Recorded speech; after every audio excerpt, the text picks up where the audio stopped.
우리 한 절씩 교독하겠습니다.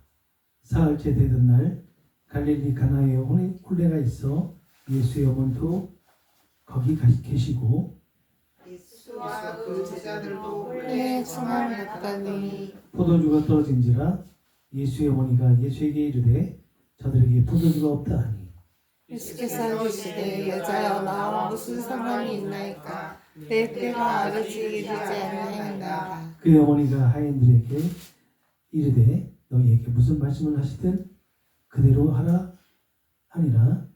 거기에 유대인의 장결 의식을 따라 두세 통 드는 봉을 항아리가 6씩을 이른지라. 예수께서 그들에게 이르시되 항아리에 물을 채우라 하신즉 아기까지 채우니 이제는 따서 연회장에게 갖다 주라 하심에 갖다 주었더니 연회장은 물로 된 포도주를 맛보고도 어디서 났는지 알지 못하되 물도온 하인들은 알더라.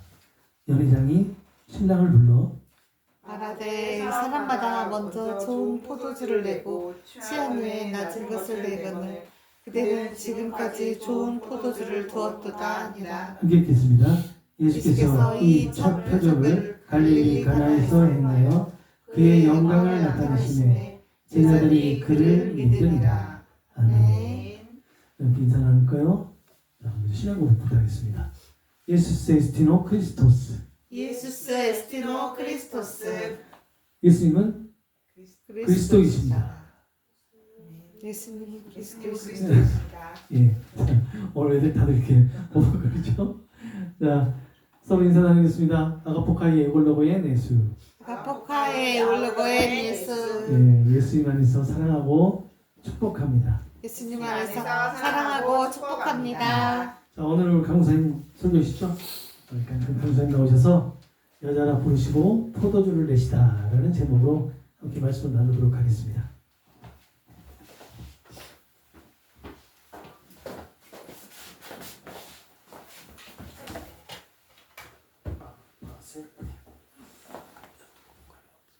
네, 한 달 만에 뵙습니다.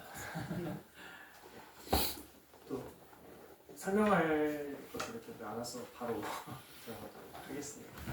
네, 우리 저번 달에는 이제 그 같은 본문을 정해놨지만 저번 달에는 표적 요한복음에 나타난 6일 구조와 일곱 표적을 통해서 요한복음이 담고 있는 창세기적 암시를 조금 더 개론적으로 살펴보는 시간이었고 오늘은 그것을 기초로 조금 이제 본문을 좀 더 상세히 다뤄보는 시간을 가지도록 하겠습니다. 가나 혼인잔치가 오늘 본문인데요. 유명한 본문입니다. 그리고 또 많이 또 들어보셨을 거라고 또 생각을 해요. 대부분 이 본문을 설교하거나 또 아니면 이제 들어보시는 입장에서 어떤 해석으로 많이 들어보시죠? 이 본문을? 네. 우리가 이 본문을 보면서 아주 쉽게 오해하는 부분들이 예를 들면 이렇습니다. 5절을 보면 5절을 중심으로 하인들의 순종을 이 본문에서 좀 강조하면서 이렇게 해석을 해요. 그래서 어떻게 말하죠? 우리는 이게 하인들이 예수님의 말씀에 순종을 했던 것처럼 우리도 주님의 말씀에 순종할 때 기적을 체험합니다. 말씀에 순종합시다. 이렇게 해석을 해요. 또는 이제 6절부터 9절을 강조해서 이 본문을 어떻게 해석하냐면 예수님께서 물을 포도주로 바꾸셨기 때문에 바꾸셨기 때문에 후에도 주님께서는 우리 후에도 동일하게 변함없이 더 갑절의 은혜를 주시는 풍성하게 주시는 분이시다. 그렇게 설교하기도 합니다. 또는 이 본문을 보면서 그렇게도 강조하는 사람들이 있어요. 예수를 보조하는, 그러니까 예수의 말씀을 하인들에게 들을 것을 좀 강조하는 것을 이렇게 해서 그 어머니 마리아의 중보자 역할을 강조하는 해석도 합니다. 좀 위험하죠. 로만 카톨릭의 냄새가 좀 풍깁니다. 좀 위험하죠. 그런 그러니까 본문에서 마리아의 위치를 굉장히 좀 강조하는 해석도 있었어요. 그런데 등등 이 모든 해석들 우리가 지나오면서 살면서 이 본문에 대해서 일차원적으로 들었던 것들을 잘 살펴보면 좀 아쉽습니다. 명쾌한 해답을 내리지 못해요. 왜냐하면 물을 포도주로 바뀌신 의미에 대해서 제대로 설명하지 못하고 맞춰지는 느낌 때문에 그렇습니다. 그저 내가 1차원적인 측면에서 너무 몰두해서 이 본문이 텍스트로만 드러나는 것만 막 설명하고 맞춰버리기 때문에 이것이 결국 전체적인 그림에서 요한복음과 무슨 상관인가, 또는 그리스도께서 세상에 오신 이 목표, 그리고 하나님의 뜻에 따라 사역을 걸어가시는 그 목적에 부합이 안 되니까 본문이 굉장히 이질적으로 느껴지거든요. 그러니까 결국엔 모두 다 왜 요한이 굳이 궁극적으로 이 혼인잔치에 대해서, 또는 포도주가 고갈되는 이 혼인잔치라고 하는 것에 대해서 이 첫 표적으로 적어놨을까? 또는 이 물을 담는데 굳이 왜 다른 걸 놔두고 이 유대인 정결 예식에 쓰는 돌 항아리에 담았을까? 그리고 주님은 왜 물을 굳이 수많은 음료나 다른 액체 중에 물을 포도주로 바뀌셨을까 하는 것을 설명하지 못합니다. 그렇기 때문에 또 특히 오늘 핵심인데요. 4절에 여자여라고 이제 어머니 마리아가 했어요. 그렇게 표현을 해요. 이거에 대해서 설명 잘 안 합니다. 오늘은 개혁주의 입장을 좀 전제로요. 신구약의 구속사적인 관점을 해석하는 그런 학자들의 견해를 조금 전제로 녹여서 앞서 제가 저번 달에 설명드린 6일 구조와 7표적을 녹여 요한이 가나 혼인잔치를 바라보는 의미는 무엇인가에 대해서 조금 해석하고 살펴보는 시간이 있도록 하겠습니다. 한번 1절부터 3절까지 한번 눈으로 한번 가볼까요? 첫 번째 1절에 어떻게 시작하죠? 사흘째 되던 날이라고 이게 오늘 때문에 시작해요. 이게 기준이 언제일까요? 그러면 우리 앞서 봤어요. 예수께서 누구를 만나죠? 나다나엘을 기억 안 나시나요? 그 표 혹시 우리 했던 표? 나시죠? 예, 기억이 나실 거라고 생각합니다. 아니요. 있어요. 있어요? 예.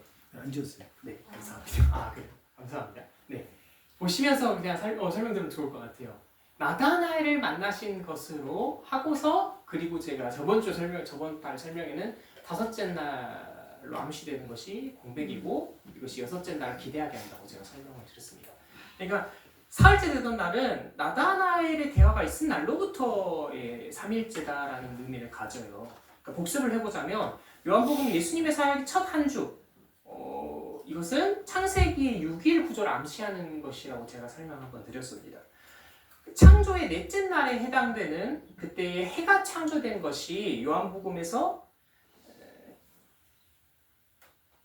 죄송합니다. 넷째 날 해가 창조되었고, 이것이 구약에서는 쭉 어떻게 한 번씩 인용이 되었냐면 해와 달이 빛을 잃어버리는 것으로 설명이 돼요. 근데 이것이 단순히 해와 달이 빛을 잃었다라는 의미에서 그치는 것이 아니라 이것은 세상의 모든 권세자들과 통치자들이 힘을 잃었다라는 의미로 설명을 합니다.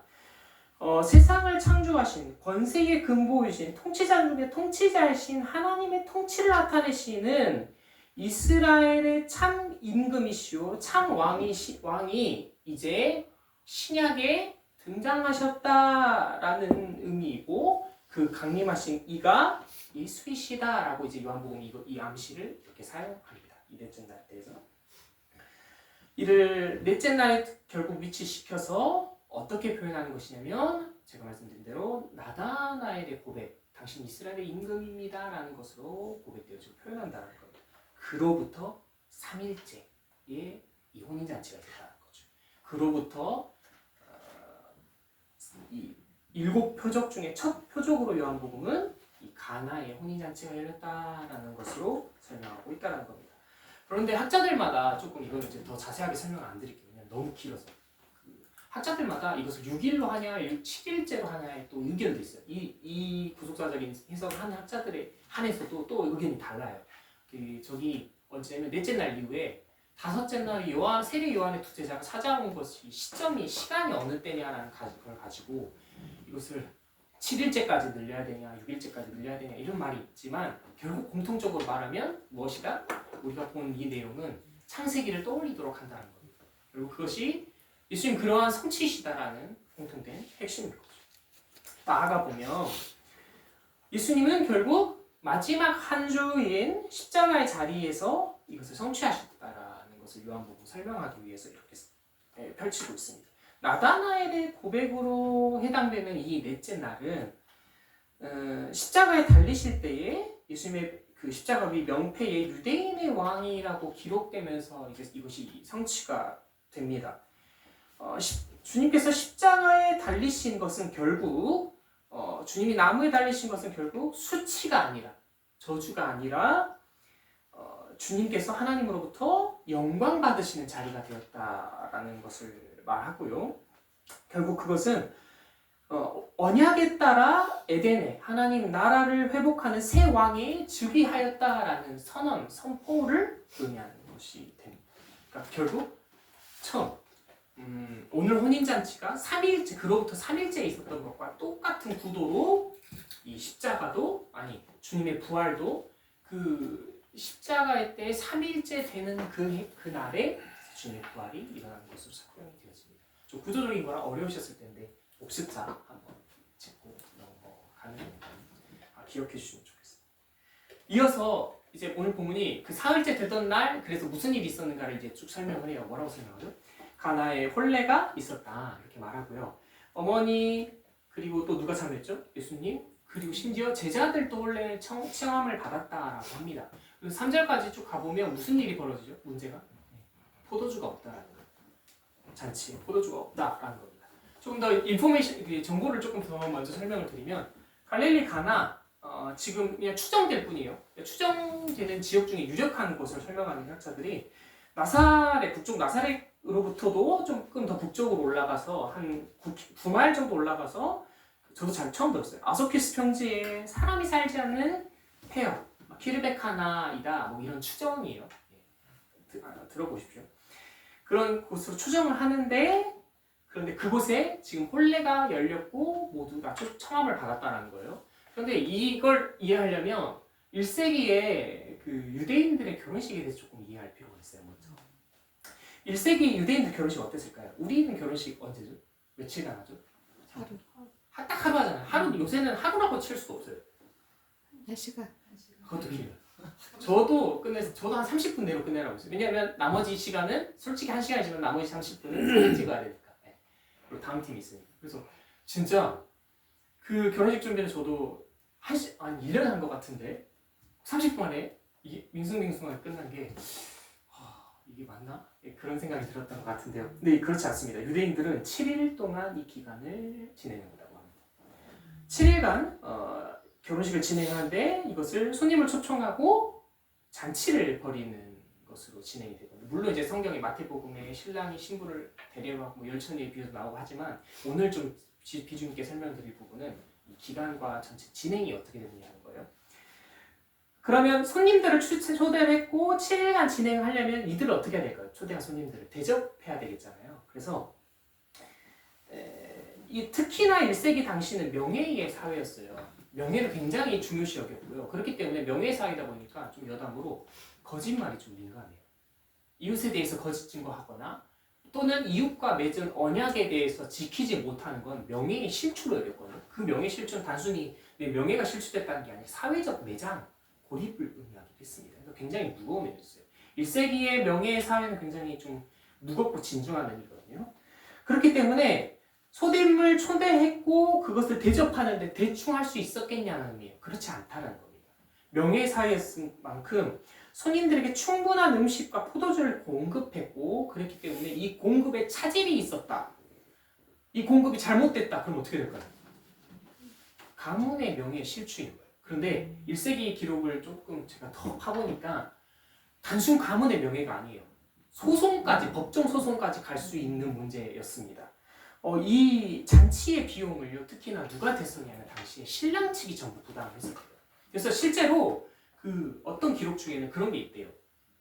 신부 측이 이 공급에, 그러니까 잔치에 음식과 포도주를 제공을 하는데 이게 차질이 생겨가지고 좀 손님들이 만족하지 못하고 좀 갈등이 일어나니까 실제로 신부 측의 친척들이 신랑을 대거 법정으로 고소하는 일서까지 있었다라는 기록도 있더라고요.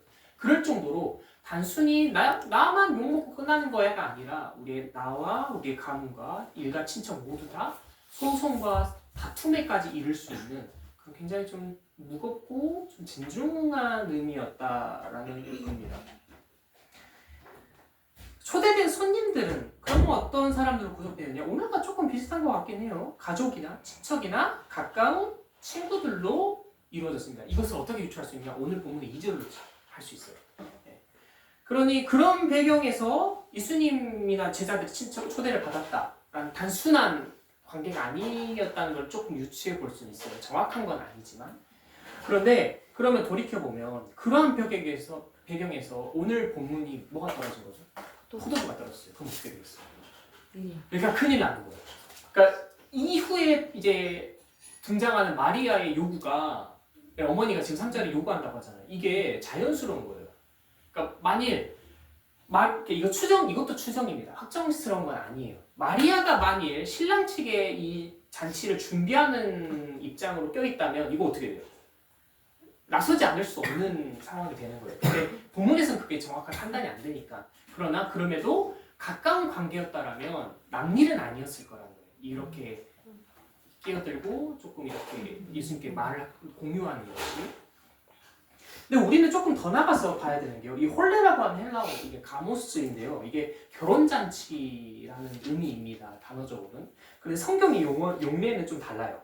성경의 용례는 조금 더 확장적인 게 이사야서 25장 6절에 가면 이것을 하나님께서 언약의 백성을 베푸시는 구원의 때를 묘사합니다. 단순히 구원의 때를 말하는 게 아니라 이것을 잔치, 연회라고 그 이사야서 25장이 말해요.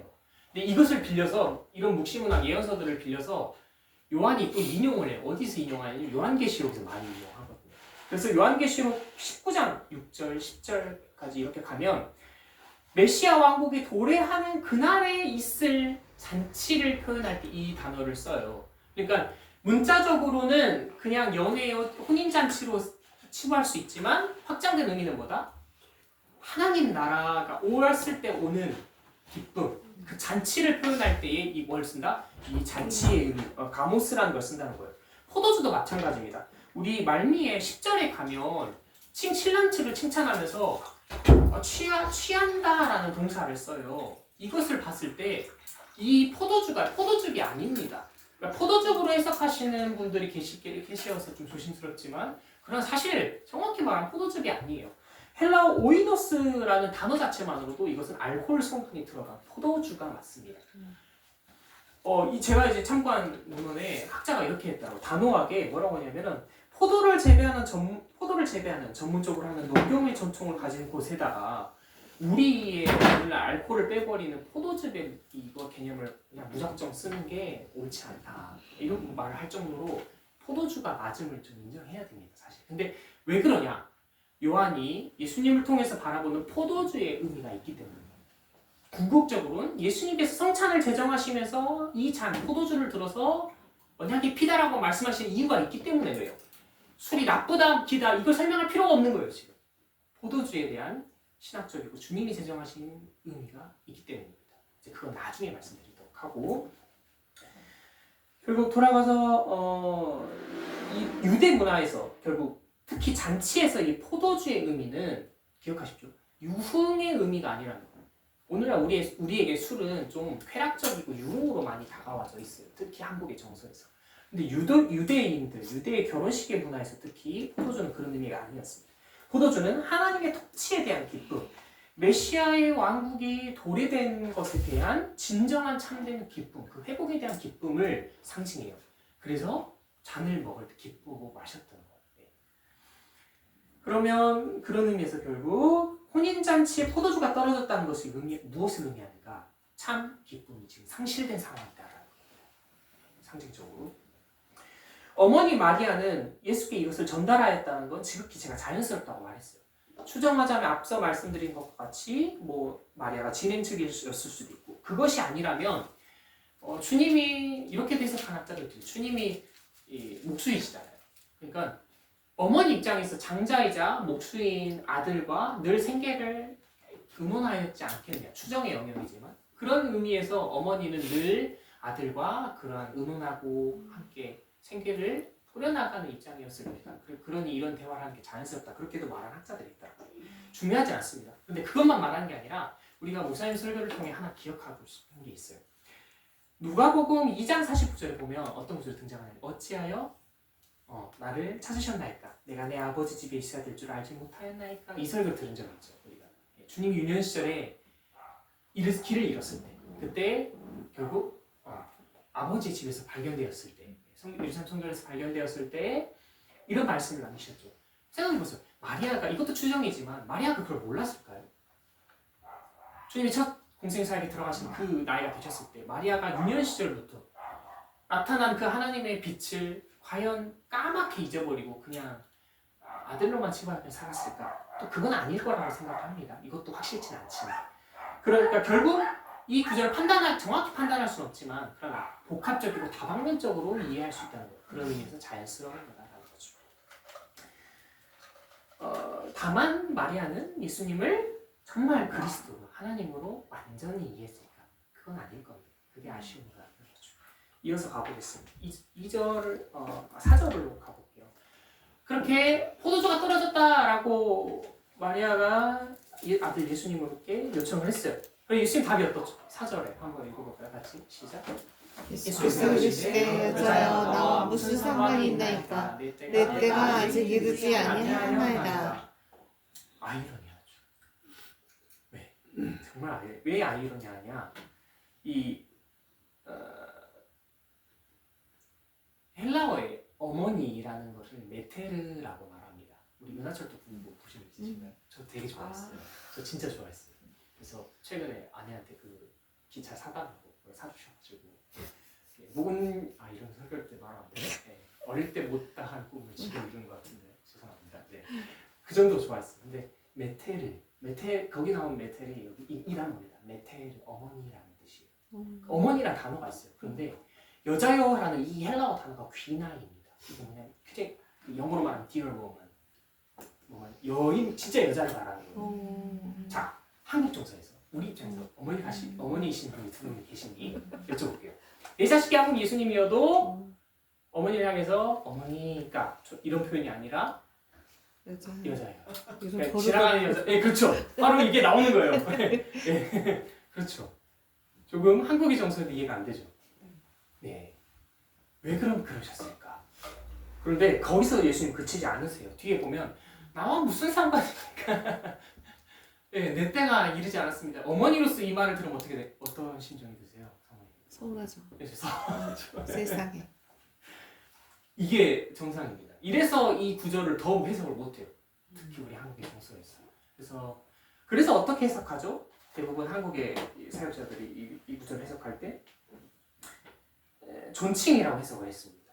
예수님이 귀나이 여자여라고 말한 것이 존칭이라고, 여인을 부를 때 극존칭이라고 사용을 했는데 영어로만 봐도 dear woman인데 그걸 극존칭이라고 할 수 있느냐. 그리고 뒤에 나오는, 제가 추가로 설명을 드리지, 나와 무슨 상관이 있나니까 이 구절을 본다면 절대 그렇게 해석을 할 수가 없어요. 그냥 여인입니다.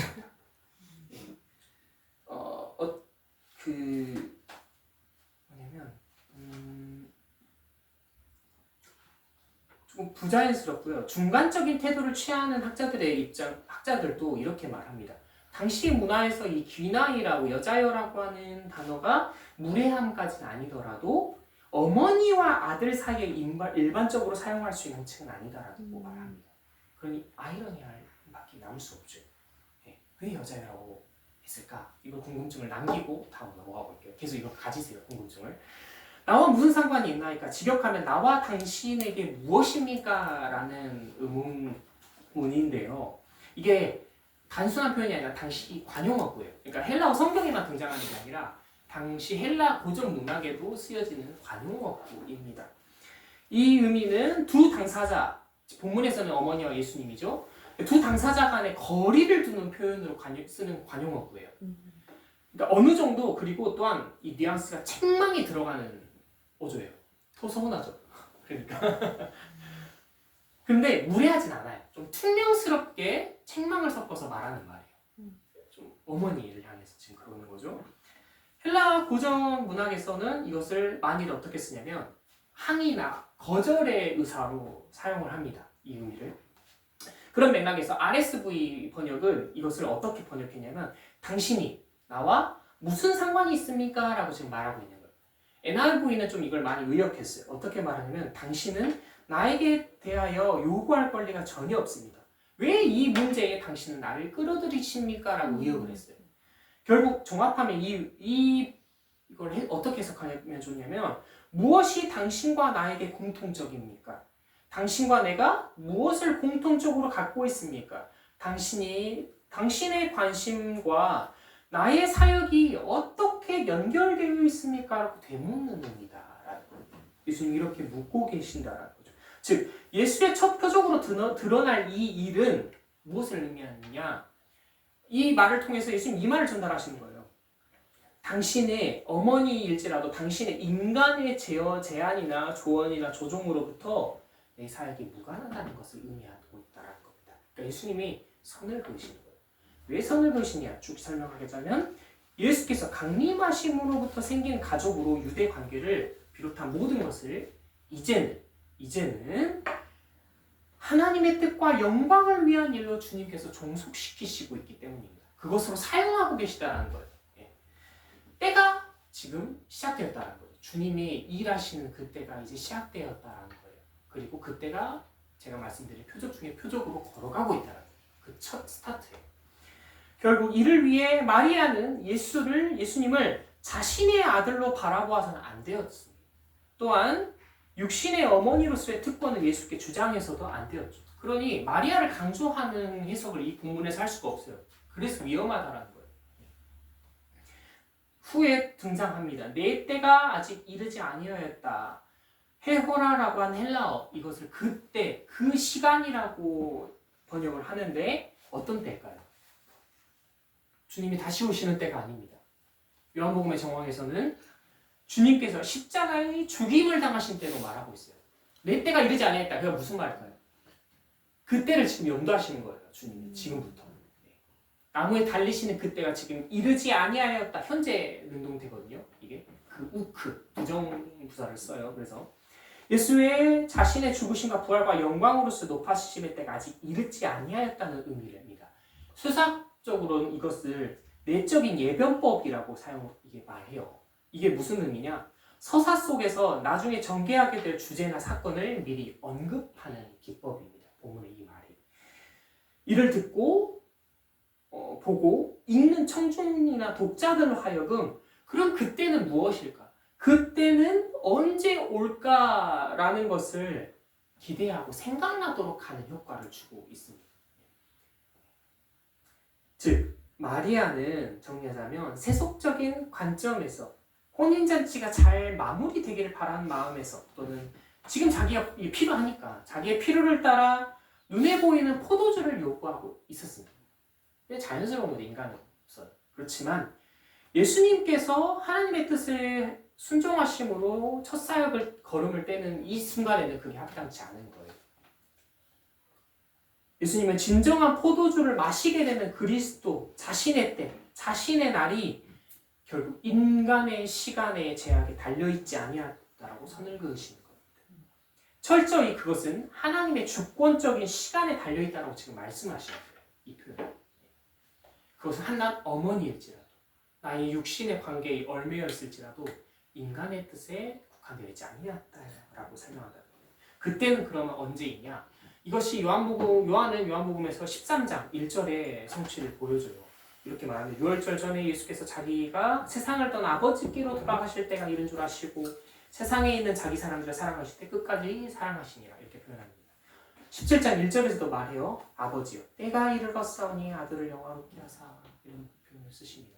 그때로부터 십자가에서 성취되었다라고 요한이 이제 추후에 설명을 해요. 넘어가고 있습니다. 5절 해석도 그래서 좀 아이러니해요. 5절 어떻게 또 그런 흐름에서 해석을 해야 될까? 우리는 많이 해석합니다.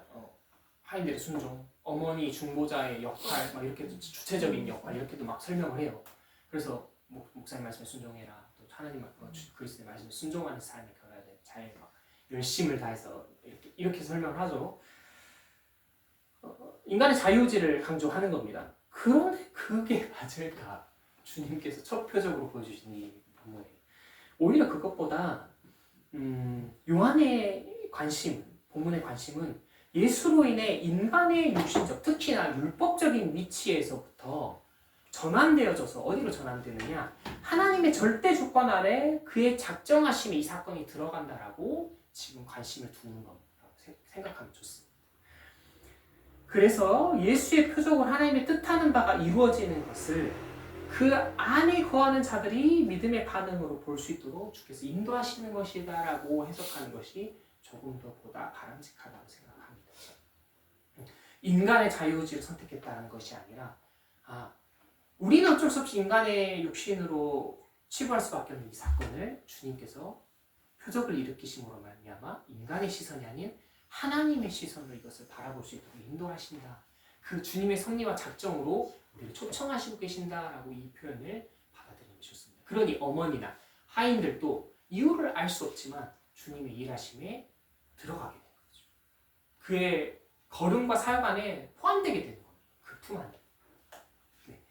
더 나아가면 이제 장면은 이 구절을 통해서 6절부터 10절까지 이제 우리가 잘 아는 표현이 나옵니다. 어떻게 되죠? 예수님께서 하인들로 하여금 물을 항아리 채우라고 하는데 이 항아리가 어떤 항아리죠? 6절에 유대인 정결 예식을 따라 두세 통 드는 돌 항아리라고 표현돼요. 돌 항아리에 6이 놓인데 거기서 채워라 라고 하면서 그것이 어떻게 변할까? 포도주로 변했고 많은 손님들이 칭찬했다라는 것으로 이제 종결이 되어져요. 그럼 이 유대 정결 예식의 이 돌 항아리가 뭘까? 왜 굳이 여기에 채우라고 했을까요? 물을. 이 율법상 유대 정결 예식에는요 어떤 의미냐면 이 유대인으로 하여금 밖에서 돌아오거나 아니면 식사 전후에 손을 씻을 것을 말해요. 좀 씻을 것을 말하는데 부정하다, 정결하다에 관련된 규례예요. 그런데 왜 그 많은 이 재질 중에 돌 항아리에 이 물을 담게 했는가? 이 규례는 이것에 좀 주목하자면 재질의 의미가 있습니다. 진흙이나 토기의 그릇도 있을 텐데 왜 돌 항아리이냐? 이 당시 유대인들의 신념이 이랬어요. 토기, 진흙은 오염되기 쉬운 부정한 것으로 좀 치부를 했었습니다. 그 반면에 돌, 석재는 부정함에 물들지 않는 재질이다라는 자기들의 이제 신념이 있었어요. 언약의 정원. 죄송합니다. 율법의 정원. 그래서 반드시 정결 예식에 이 물을 담는 그릇을 돌 항아리를 사용하게 됩니다. 본문은 그곳에 물을 담았고 그것이 포도주로 변했다라고 하는데 아까 말씀드린 대로 포도주는 어떻죠? 무엇이다? 하나님 나라의 도래될 기쁨으로 제가 설명을 드렸어요. 그런데 이것이 그 의미까지 가려면 앞선 구약에 나타난 언약의 의미를 조금 더 풍성하게 살펴봐야 이 포도주에 대한 의미를 제대로 이해할 수가 있습니다. 한번 저를 보시겠어요? 포도주는요, 궁극적으로 창세기부터 구약 여러 선지서들과 문헌들에서 이 표현이 막 발견이 됩니다. 첫 번째로 창세기 어떻게 요한은 특히나 이것을 어떻게 바라보았느냐? 창세기에서 어떻게 보았냐면 에덴의 하나님 나라에 두 나무가 있었던 것으로 기억을 해요. 우리는 선하게 알게 하는 나무로 굉장히 두둔을 하는데 그것만 기억을 하는데 이 장에 보면 생명을 알게 하는 나무와 선악을 알게 하는 나무가 있었다라고 합니다. 근데 그 아래절에는 선하게 알게 하는 실과를 먹지 말라라고 금한 게 표현이 되지만 윗절에서는 뭐라고 표현하냐면 이 생명나무로부터 강이 그러니까 물이 흘러나왔고 그 물이 내 근원으로 갈라졌다라고 생각합니다. 그것이 에덴 동산 온 곳을 적셨다라고 표현을 하는데 요한은 이것을 생명으로 표현을 해요. 네. 요한은 창조된 사람이 그 에덴에서 그 나온 물을 생명수를 생수를 마시고 공급받고 하나님과 함께 거하였다라고 표현을 하는데 문제는 이 아담과 하와가 남자와 여자가 뭘 먹죠? 선악을 알게 하는 실과를 결국 먹어버려요. 그래서 언약이 파괴되죠. 그러니까 타락과 부패가 찾아옴으로 말미암아 이 3장 말미에 보면 하나님께서 더는 생명나무를 터치하지 못하도록 지키셨다라고 합니다. 그 가는 길을 지키셨다라고 해요. 거기에 접근하지 못하도록. 그럼 그럼 그 창세기에 나온 표현으로 요한의 입장에서 생명나무는 무엇을 상징하느냐? 생명나무이느냐? 진짜 나무가 있느냐? 그게 아니라 그리스도를 상징합니다. 예표적으로 생명의 근원으로 등장하시는 예수님을 상징하는 것으로 요한은 이것을 말을 해요. 그런데 그것으로 끝났다라는 것이 아니라 우리는 창세기를 계속해서 기억해 봐야 합니다.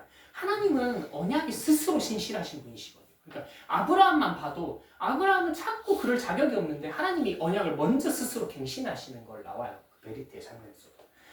그러니까 부패 이후에도 아담에게 창세기 3장 15절에 언약하셨던 그 내용을 하나님은 끊임없이 이 세상에게 먼저 스스로 언약을 제시하시는 거거든요. 그러니 생명에 대한 이 생명수의 생명나무에 대한 언약이 계속해서 갱신되는 것이 나옵니다. 언약을 파기함으로 말미암아 저주와 심판을 당하는 인간에게 하나님이 긍휼과 자비를 두신다는 개념이에요. 구원의 언약을 계속해서 두셨다라는 거예요. 그러니까 결국 그게 뭐냐? 결국 그러니까 예수님일 수밖에 없어요. 그게. 그것을 구약에 어떻게 했다는 거죠? 계속해서 말씀했다는 거예요. 약속을 두셨다는 겁니다. 어디에 그게 나올까요? 이사야서 25장 6절에도 말합니다. 9절이 너무 기니까 그냥 말씀만 드리고 다시 한번 찾아보세요. 아모스서 9장 13절에 나오고요. 이 본문만 소개해 볼게요. 요엘서 3장 18절에 이렇게 말합니다. 그날에 산들이 단 포도주를 떨어뜨릴 것이며 작은 산들이 젖을 흘릴 것이며 유다 모든 시내가 물을 흘릴 것이며 여호와의 성전에서 샘이 흘러나와 시딤 골짜기에 되리라. 이렇게 표현을 합니다. 그리고 본문의 혼인잔치는 예수는 구약의 예언들이 소개하는 메시아 시대에 포도주가 차고 넘치게 될 때를 성취하시는 분이시다라는 것을 이 구절들을 통해서 알 수 있다라는 겁니다. 조금 어려워졌는데 조금 더 쉽게 풀어서 정리를 하자면요. 혼인잔치도 그렇지만 포도주의 개념도 이와 똑같아요. 포도주는요, 아까 제가 말씀드린 것처럼 이 생명나무와 조금 결부돼서 성경은 설명을 합니다. 생명이요, 구약의 고대 이스라엘로부터 그들은 이렇게 생각했어요. 생명이 어디서 나냐라고 그러냐면 피에서 난다라고 생각을 했습니다. 붉다라는 이미지를 그렇게 그래서 사용을 해요. 생명이 피에서 나는데 그 붉다라는 것으로 이 포도주에 대입을 시켜요. 조금 더 설명하면 이것이 땅에 대한 언약으로 설명이 되는데 이것은 이제 추후에 2장 추후에 성전에서 조금 더 다루기로 하고요. 오늘 설명하지 않고 궁극적으로 그래서 포도주를 그리스도께서 성찬을 말씀하실 때에 이것을 인용하십니다. 마태복음 26장 28절에 이 포도주 잔을 들어서 예수님께서 뭐라고 말씀하시냐? 죄 사함을 얻게 하려고 많은 사람을 위하여 흘리는 나의 언약의 피다라고 말씀하세요. 결국 그러니까 정리해서면 포도주를 그리스도의 피로 성취하시고 오시고 요한은 그것을 어떻게 사용하냐? 구약에 특히 창세기에 있었던 생명의 수, 생명나무로부터 나온 그 생수로 결부시켜 요한복음에 등장시킨다. 그래서 요한복음에 생명, 생수, 그런 물에 대한 표현이 굉장히 많이 나와요. 물로 씻은 이런 표현. 다 요한이 창세기적으로 이걸 끌어와서 인용을 시키는 개념입니다. 결국 정리해 볼게요. 결국 예수께서 돌 항아리 율법으로 정해진 이 돌 항아리에 부으셔서 포도주로 바꾸셨다는 의미가 무엇일까요? 잘 들으세요. 물과 돌 항아리로 예표된 구약의 율법, 특히 정결 예식은 이제 예수께서 성취하셨다는 거예요. 예수께서 이제 성취하심으로 말미암아 더 이상 율법이 내는 물이 아니라 새 언약의 포도주, 곧 말씀을 거역한 세상을 향해 그리스도 예수께서 흘리시는 구원의 피로 이제 정결케 하시겠다라는 것을 예표적으로 보여주는 거예요. 그 자리가 어디다? 오늘 가나의 혼인잔치다라는 겁니다. 근데 이걸 싹 떼고서 우리는 그간 뭘 설명했죠? 하인들의 순종, 포도주를 바꾼 기적, 어머니의 주체적인 역할, 인간의 자유의지로 이 본문을 접근하려고 했으니 이 본문을 깨달을 수가 있을까요? 그렇지 않아요. 이 본문은 복음에 대해 설명합니다. 우리는 요한복음을 봤습니다. 무엇이라고요? 세상에 오는 참빛이 있었대요. 그걸 지금 보여주는 거예요. 그리스도께서 왜 세상에 오셨는가? 요한의 관점에서 생명을 회복하시겠다라고 하시는 것을 오늘 이 표적을 통해서 보여주기 위함이라는 겁니다. 그런 의미에서 포도주는 무엇이냐?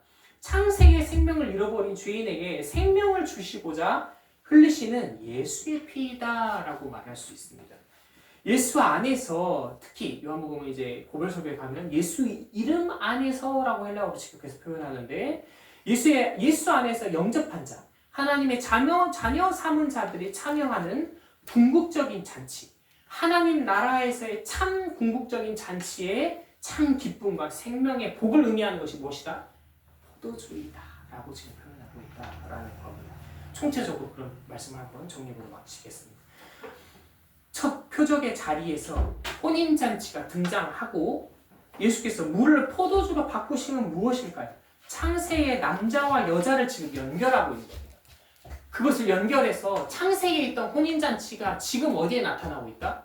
주님이 오심으로 말미암아 이 자리에 지금 표현되고 나타나고 있다는 것을 계시하신다는 거예요. 포도주가 고갈된 혼인잔치는 무엇을 의미할까요? 아담과 하와의 범죄와 타락으로 인해서 창세의 결혼식이 깨짐으로 말미암아 무엇이 잃어버렸다? 참 기쁨과 안식과 평강이 잃어버린 것을 의미한다는 거예요. 그걸 상징한다는 거예요. 그 자리에 누가 오셨다? 예수께서 오셨다는 거예요. 그 세상에 예수께서 오셨다는 겁니다. 그러니 고갈된 잔치에 예수께서 거하셨다. 고갈된 잃어버린 세상에 예수께서 오셨다. 요한복음 1장 14절을 떠올리게 합니다. 말씀이 육신이 되어 우리 가운데 거하셨다라는 것을 다시금 떠올리게 한다는 거예요. 나아가 물을 포도주로 바꾸셨다. 그래요. 끝까지 잔치를 풍성케 하셨다는 의미는 무엇일까요? 예수께서 새 아담, 언약의 새 신랑으로 등장하고 계신다라는 것을 말해요. 첫 아담은 신랑으로서 실패했어요. 깨버렸잖아요. 언약을 파기했거든요. 그런데 다시 등장하는 참 아담이에요. 참 신랑이세요. 이분이 등장해서 어떻게 하시겠다? 창세기에 깨어진 아담과 하와의 결혼식을 친히 어떻게 해요? 장차 표적 중에 표적이 십자가로 자기의 죽으심으로 말미암아 회복하시겠다라는 것을 어떻게 표현한다고? 지금 이걸로 표현한다는 거예요. 예고하신다라는 거예요. 드러내고 계신다라는 거예요. 잔치 표현한 사람이 그러니까 그걸 보아야 하는 거죠. 그러면 궁극적인 질문, 이제 해소가 안 됐어요. 이제 답을 드립니다. 왜 4절에 여자라고 말했을까요? 왜 귀나이라고 표현했을까요? 어머니를 향해서. 쇠시비역은 이 귀나이를 히브리어 성경, 특히 창세기 본문에 이샤라는 단어로 이것을 번역합니다. 이샤가 뭐냐? 여자예요. 창세기에 하나님이 창조하신 여자를 향해서 히브리어 이샤라고 표현합니다. 여자를 말해요. 그 여자. 그것을 오늘 마리아를 향해서 기나이라고 쓴다는 것은 무엇을 의미할까요? 예, 오버랩 시키는 거예요. 둘을. 혼인잔치에서 마리아에게 여자라고 하는 것은 이것을 어머니를 개인적이고 사적인 육신의 관계로 지금 부르고 있지 않다는 것을 의미합니다. 언약의 성취의 논지에서 남자의 아내인 지금 여자로 부르고 있다는 거예요. 그 말은 근친혼이 아닙니다. 근친을 말하는 게 아니죠. 무슨 의미죠? 구속사적인 의미에서 첫 남자인 아담이 아내인 여자 하와를 부르는 것을 암시한다는 거예요. 그런데 그들은 언약을 파기했고 실패했습니다. 그런데 언약에 따라 참 신랑, 참 남편이 온 거죠. 지금 참 남자가 온 거예요. 참 아담이 오신 거죠. 참 사람이죠. 아담이 오셔서 그 의미를 성취하시는 것으로서 마리아를 여자라 지금 부르고 있다는 것을 의미합니다. 이것은 후에도 계속 나와요. 이 가나의 혼인잔치뿐만이 아니라 이제 4장에서 수가성 여인을 향해서 귀나이라고 부르고, 특히나 마리아를 향해서 귀나이라고 부른 것이 언제 또 다시 성취가 되냐면 요한복음에서 이 십자가의 본문인 곳에서 이제 성취가 됩니다. 죽으시면서 어머니를 향해서 귀나이 여자여라고 불러요. 그때는 이제 그때 의미를 더 설명을 제가 드릴게요. 오늘 아낄게요, 설명. 하고 싶은 말 더 많은데 아낄게요. 그때 의미가 또 있어요. 결국 궁극적으로 여자가 뭘 의미할까? 마리아를 여자로 부른다면서요. 신부 말이에요. 그리스도께 찾는 신부가 뭡니까? 우리 앉아있는 와이프일까요? 그럴 수도 있어요. 그게 뭐냐? 교회. 그의 몸된 교회를 말이에요. 피값으로 주고 산, 부르시고 회복시키지 원하는 교회를 의미한다. 이 땅의 교회를 부르시고 취하신 거예요. 예, 그겁니다. 그러니 아담은 실패했지만 내가 내 신부를 부르고 회복시키겠다는 내 교회를. 즉 참 아담의 성취이신 참된 진정한 신랑이신 예수께서 십자가를 통해 깨어진 혼인잔치를 어떻게 회복하시는가, 그리고 그의 신부인 교회가 어떻게 참된 결혼식으로 참여하게 될 것인가를 보여주는 표적이 결국 오늘 본문의 가나의 표적인 겁니다. 그러니 뭐 여담으로 말하면 그리스도인의 결혼식 가치가 있어요. 가시적인 은혜입니다. 비가시적인 그리스도께서 신부를 부르신다라는 것을 이 땅에서 누리고 보여줄 수 있는 정말 좋은 혼인식인 겁니다. 근데 안타까워요. 저도 그렇고 너무 밍숭밍숭하게 끝나잖아요. 요새는 뭐 줄에 안 서고 뭐 우리 실용에 맞춰서 결혼식이 펼쳐지는데 이런 게 조금 의식이 회복되면 또 어떨까 하는 생각이 좀 들어요. 말씀을 마치면서 결국은요, 요한복음 2장 11절의 마침은 요한복음 1장 11절부터 12절을 기억나게 합니다. 모두가 표적을 보았지만 제자들만 믿었어요. 제자들만 이것을 믿었어요. 그 영광을. 마찬가지로 세상은 듣고 알지 못하지만 자기 백성은 거역했지만 그리스도를 영접한 그의 신부는 신랑의 음성을 들었다라고 요한은 표현하고 있는 거라고 말할 수 있습니다. 말씀 마치면서 오늘날 참된 신랑이신 우리 주 예수 그리스도 안에 신부가 된 교회가 한번 돌아보면 좋을 것 같아요. 어떻게 우리의 정체성을 유지하고 있는가, 어떻게 우리의 정체성을 지키고 있는가, 또 생각하고 있는가 좀 돌아보게 됩니다. 신부된 교회의 본질은 당연히 예수는 그리스도시다라는 이 근원에 거하고 고백하는 것인데, 오늘날 우리 교회에 된 자들, 그 교회의 삶이 그리고 그들의 정체성과 본질이 주님 안에 거하는 걸까? 예수 안에 거하는 걸까? 그 안에서 주님 안에서 예수 안에서 날마다 우리에게 공급하시는 생명의 은혜를 먹고 마시고 누려야 할 텐데 거기에 혈안되기보다 오늘날 교회는 어디에 혈안이 되어 있을까요? 안타까운 건요, 이번 주에 조금 세상이 좀 하기 싫을 때 좀 있었어요. 좀 여기서 언급드린 좀 민감한 사안이지만 우리는 다 압니다. 오늘날 교회가 이토록 분열되고 욕먹는 가장 대표적인 이유가 뭘까요? 교회가 쓸데없이 세상의 권속의 정치색을 드러내고 그 정치색을 무기 삼아서 다투기 때문이에요. 정치 어디 파를 지지하네 아니 투표하지 마 이 말이 아닙니다. 오해하지 마십시오. 교회인데 교회의 본질을 지키기보다 어디에 그걸 버려놓고서 그것보다도 더 가치 있게 참여하는 일이 정치색을 드러내고 그걸 갈등을 조장하는데 교회가 더 혈안이 된 시대라는 거예요. 교회가 욕먹는 이유를 보십시오. 오늘날 뭐 때문에 욕먹죠? 교회라는 것들이 이상한 사상, 이상한 것에 물들어서 저렇게 난리를 펴. 이게 더 수치스러운 거예요. 왜요? 교회가 교회의 본질을 나타내지 못하니까. 그러니 그러잖아요. 사람들이 목사를 향해서 욕하고 교회를 향해서 예수를 믿는다는 것들이 저래라고 욕하잖아요. 교회가 혈안된 게 다른 것이어서 그래요. 안타까운 겁니다. 또는 대외적으로도 한때 그렇죠. 선교사님들에 의해서 기독교 국가라고 하는 미국 지금 상태만 봐도 전쟁을 아직도 1, 2차 세계대전 때처럼 전쟁을 아직도 돈벌이 이용을 해요. 그리스도인이 없을까요? 그 가운데 한 명의 그리스도인도 없을까요?